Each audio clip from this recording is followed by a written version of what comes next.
Hello नमस्कार। L news जितेन्द्रगिरी channel में तमारुं स्वागत है। मित्र, आज बहुत समय नहीं लઉં कारण के 2-3 मीटिंग में जवानुं छे। देशना काम बहुत वधी गया है। मित्र, बहुत सरस मजानी बात है।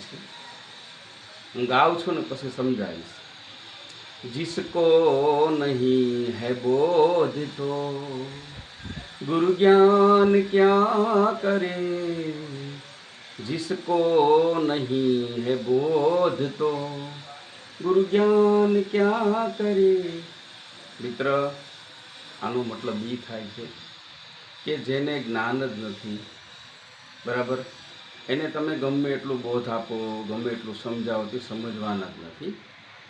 एटले सरस मजानुं भजन नारायण स्वामी गायुं छे आ कि ज्ञान एवा व्यक्तिने आपो कि जेने ज्ञान लागવું જોઈએ। बाकी जेने कांई मगज ज नथी, जे कई व्यक्ति समजतो ज नथी, बराबर, तो एने पीरसाय नहीं, बराबर। एने टूंकमां एनी रीते जीववा देवाय, कारण के एमां शुं छे घणा बधा व्यक्तिओ जीवे ज छे। ए एनुं साचुं होय, बाकी बधुं खोटुं होय। एम एम के आम ज होय तो एम ज होय। अत्यारे दुनिया क्या पूगी, आजे लोको केटला केटला आगळ छे, पण ए कांई नहीं। एम टूंकमां कहेवानो अर्थ शुं छे कि जिसको नहीं बोध तो गुरु ज्ञान क्या करे। कदाच गमे एवो गुरु तमे एनी पासे मूकी दो ने ज्ञानी, एने समजावे तोय हता ज्ञानिया। जय भोळानाथ, जय दशनाम।